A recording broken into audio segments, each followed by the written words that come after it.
అన్న నమస్తే అన్న. తీగలాగితే డొంక కదిలినట్టుగా ఈరోజు లిక్కర్ స్కామ్లో ప్రతి ఒక్క నాయకుడికి అరెస్ట్ అవుతున్న పరిస్థితి. జగన్మోహన్ రెడ్డి పిఏ కేఎన్ఆర్ కూడా 1000 నుంచి 1500 కోట్లు దోచుకున్నాడని చెప్పి రాజకసేసిని అరెస్ట్ చేయడం కానీ, వాసుదేవరెడ్డిని కూడా అరెస్ట్ చేయడం కానీ ఏంటి అసలు ఫైనల్గా లిక్కర్ స్కామ్ గురించి అసలు మీ అభిప్రాయం ఏంటి? లిక్కర్ స్కామ్ అనేది 2019 నుంచి 24 మధ్యలో సుమారు 1,00,000 కోట్లతో జరిగిందనేది ఒక అంచనా. దాంట్లో ఒక్క జగన్ పిఏ కేఎన్ఆర్ దగ్గర నుంచే 1000 నుంచి 1500 కోట్లు ట్రాన్స్ఫర్స్ అయినట్టు విత్ రికార్డుగా దొరికాడు. అతను అరెస్ట్ చేసి లోపల పెట్టారు. వాసుదేవరెడ్డి ట్రాన్సాక్షన్స్ దొరికినాయి. ఇలాగా వీళ్ళు ఏదైతే కళ్ళు మూసుకొని పిల్లి పాలు తాగితే ఎవరు చూడట్లేదని అనుకుంటారో ఆ రకంగా చేసి ఇవాళ రెడీ అనేటివి దొరికిపోయారు. ఇక మిగిలింది తాడేపల్లి ప్యాలెస్ A1. ఈ A1 కూడా రేపో మాపో అరెస్ట్ అయ్యే పరిస్థితిలో ఉన్నాడు. ఇది చాలా పెద్ద స్కాము. మనం ఎన్నిసార్లు 50 రూపాయలకు దొరికే మందుని 250కి, 250 దొరికే మందుని 500కి, దేశంలో ఎక్కడా లేని బ్రాండెడ్ మద్యాన్ని భూమని లేకపోతే ప్రెసిడెంట్ మెడలని ఇలాగ పిచ్చి పిచ్చి కంపెనీలని ఇతని కమిషన్లకి ఇతను తక్కువ తీసుకొచ్చి ఓన్లీ క్యాష్ ట్రాన్సాక్షన్సే పెట్టి ఇప్పుడు మనం కిల్లి కొట్టుకు వెళ్ళినా కూడా రూపాయి తీసుకున్నా కూడా మనం యూపీఐ చేసే వెసులుబాటు ఉంది. కానీ ఎక్కడా అలాంటి వెసులుబాటు లేకుండా ఓన్లీ క్యాష్. ఈ క్యాష్ అంతా తీసుకెళ్ళి పెట్టుకొని క్యాష్గా దొరికి యూపీఐ ట్రాన్సాక్షన్స్లో చేసి దొరికి అంతకుముందు మనం చూసాం రాజకేశ్వరేశ్వరెడ్డి కట్లో బండిల్స్ పేర్చి దానికాడ ఈరోజు పేపర్ పెట్టి ఈరోజు కలెక్షన్ అని చెప్పి పై వాళ్ళకి ఎవరికి పంపించాడు ఆ పై వాళ్ళకి వీడియోలు ట్రాన్స్ఫర్ చేసి ఇలాగా వాళ్ళు ఇష్టం వచ్చినట్టు దోచుకొని ఇలా దొరికిపోయారు కాబట్టి ఇదంతా బయటికి డైవర్షన్ చేయడం కోసమే జగన్ పిఏ అంటే ఎవరన్నా జగనే ఇంకించు ఆల్మోస్ట్. ఇప్పుడు అది డైవర్షన్ చేయడానికే డిఎస్సి మీద ఫేక్ ప్రచారాలు, ఫేక్ వ్యవహారాలు. నిన్నటిదాకేమో ఇది అమ్ముకున్నారన్నారు, తర్వాత తాగుబోతులకి జోతకాలకి ఇచ్చేసారన్నారు, ఇప్పుడు పేపర్ లీకేజ్ అంటున్నారు. ఇలాగ డైవర్షన్ పాలిటికల్స్ కమ్మ సామాజిక వర్గానికి ఇచ్చారంటున్నారు. ఇలాగ ఇప్పుడు వాళ్ళ ఇచ్చిన లిస్టులోనే వాళ్ళకి ఆలోచన బుద్ధి జ్ఞానం ఉందో లేదో తెలియదు, కానీ వాళ్ళు ఇచ్చిన దానిలోనే రెడ్లకి 10 మంది ఇచ్చామని చెబుతుంది. ఇప్పుడు వీళ్ళు కమ్మ కులానికో లేకపోతే ఇంకో కులానికో ఇచ్చారట్టయితే రెడ్లకి 10 మందికి ఇవ్వకూడదు కదా, నువ్వు చెప్పిన లెక్కలోనే మరి ఇచ్చారు కదా. ఇప్పుడు అసలు జరిగిన వాస్తవాలు వేరు. దాని చీఫ్ సెక్రటరీ గారు ఓపెన్ స్టేట్మెంట్ ఇచ్చారు, ఒక సపరేట్ సెల్ పెట్టారు. ఎవరికన్నా అపోహలు ఉంటే ఎందుకు అది మీరు అలా అపోహపడుతున్నారు అనే దానికి వివరణలు ఇస్తాకి. ఇక్కడ నిజంగా డిఎస్సిలో అవకతవకలు జరుగుంటే ఒక 16,000 పోస్టులే కాకుండా ఎగ్జామ్ రాసిన ఏదైతే 3 లక్షల నుంచి 5 లక్షలు ఉంటారో వాళ్ళు కూడా సఫర్ అవ్వాలి నిజంగా అవకతవకలు జరుగుంటే. మరి ఎందుకని ఈ రోజున వాళ్ళు వచ్చి రోడ్ల మీద బైఠాయించకుండా ఓన్లీ జగన్మోహన్ రెడ్డి కానీ ఇటు వైసీపీ నాయకులు ఈ విధంగా ప్రెస్ మీట్ పెట్టి మాట్లాడుతూ అసలు ఎలా చూడొచ్చు అంటారు? ఇప్పుడు మేము అడిగేది కూడా అదే అన్న. ఇప్పుడు సుమారు 5.5 లక్షల మంది మెగా డిఎస్ఏ 16,000 చిల్లర ఉద్యోగాలకి ఎగ్జామ్స్ రాశారు. క్వాలిఫై కొంతమంది అయ్యారు. క్వాలిఫై అయిన వాళ్ళందరిలో కూడా 16,000 మందిని అరిజెంటల్ రిజర్వేషన్ తరపున గౌరవ సుప్రీంకోర్టు గైడ్లైన్స్ ప్రకారం వీళ్ళు ఉద్యోగాలు ఇచ్చారు. ఇప్పుడు ఈ ఉద్యోగాలు ఎందుకు ఇచ్చాం? స్పోర్ట్స్ కోటాలో 300 చిల్లర ఇచ్చాం. ఈ 300 ఏ కోటాలో ఇచ్చాం, ఏ కేటగిరీకి ఇచ్చాము అనేది ప్రతిదీ గవర్నమెంట్ పబ్లిక్ డొమైన్లో పెట్టింది. పబ్లిక్ డొమైన్లో పెట్టకోకుండా గతంలో ఉన్న ప్రభుత్వం చీకటి జీవోలు ఇచ్చినట్టు చేయలేదు.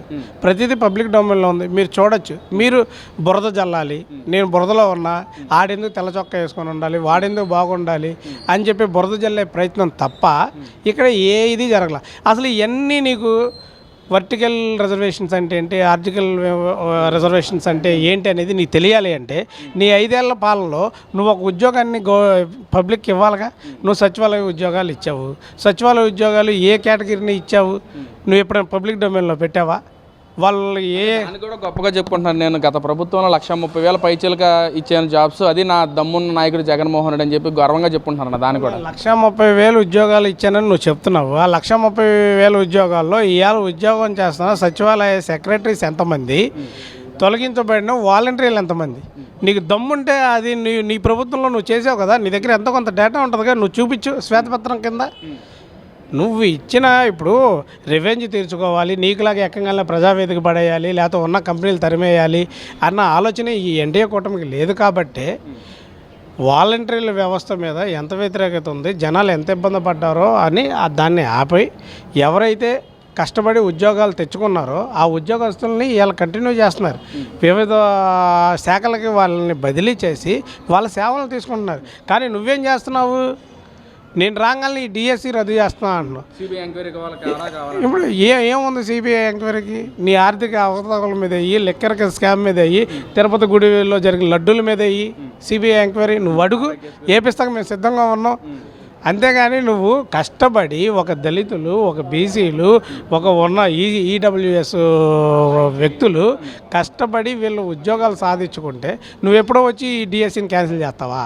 ఏం చేశారని వీళ్ళు జరుగుతున్నా అంటే ప్రజలు నమ్ముతారన్న ఏదైతే వైసీపీ నాయకులు ఈ విధంగా డిఎస్సి మీద కానీ లిక్కర్ స్కామ్ కానీ ప్రెస్ మీట్ పెట్టి మాట్లాడుతున్నారో ఆ మాటలు మొత్తం ప్రజలు నమ్ముతారంటారా?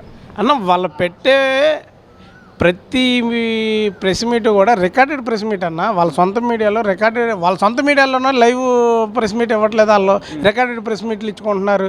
దాంట్లో 100 తప్పులు. ఇప్పుడు నువ్వు నిజంగా నీలో ఇది ఉంటే లోకేష్ బాబు నిన్న ఓపెన్ ఛాలెంజ్ చేశాడు. నీకు ఎక్కడైనా నేను ఈ స్పోర్ట్స్ కోర్టుల్లో అవకతవక చేశానంటే నా సంబంధిత శాఖ కాబట్టి ఇందులో అవకతవక జరిగిందని మీరు ఒకటి చూపించండి, దాని మీద ఓపెన్ డిబేట్కి నేను సిద్ధమని చెప్పి చేశాడు. మీరు ఎందుకు స్పందించట్లా? ఎంతసేపు ఒక దళిత మినిస్టర్ని, ఒక మాజీ మినిస్టర్తో మేకప్లు అవసరమా? ఇప్పుడు రాష్ట్రానికి ఇప్పుడు ఆమె మేకప్ వేసుకుందా లేకపోతే ఇంకోటి ఉందని ఆడవాళ్ళని కించపరిచేలా మాట్లాడడం అవసరమా? నువ్వు మాట్లాడుతున్న దాని మీద ఇచ్చే, లేకపోతే తల్లికి వందనం పథకం పలానా వాళ్ళకి రాలేదని నువ్వు చెయ్యి, ఉచిత గ్యాస్ బండ్లు రాలేదని నువ్వు పబ్లిక్లోకి రా, లేకపోతే ఉచిత బస్సు సరిగ్గా అమలు అవ్వట్లేదని చెప్పి నువ్వు ఇచ్చే. ఇవన్నీ వదిలేసి వాళ్ళ ఆడవాళ్ళు ఇళ్లలో నుంచి బయటకు రావడానికి బాధపడుతుంటే దేశంలో ప్రధానమంత్రి గారు 33% మహిళలకి రిజర్వేషన్స్ ఇచ్చి వాళ్ళని గౌరవించి వాళ్ళని ప్రోత్సహించాలని ప్రయత్నిస్తుంటే మీరు మహిళలను కించపరుస్తారా? మరి అదే కదన్న సంస్కారం. ఇప్పుడు ఒక మినిస్టర్ మాట్లాడాడు, సరే అతను ఫ్లోలో మాట్లాడాడు అని అనుకుందాం. ఒక మాజీ ముఖ్యమంత్రిగా, ఒక పార్టీ రాష్ట్ర అధ్యక్షుడిగా నువ్వేం చేయాలి? అరే బాబు, నువ్వు మాట్లాడుతున్న తప్పు. 151 నుంచి మనల్ని జనాలు ఈ నోటితోల వల్లే మనల్ని 11 పడేశారు. ఆ 11 కూడా వదిలేసి నన్ను కూడా తీసేసేలా మీరు మాట్లాడుతున్నారు. ఇది తప్పు.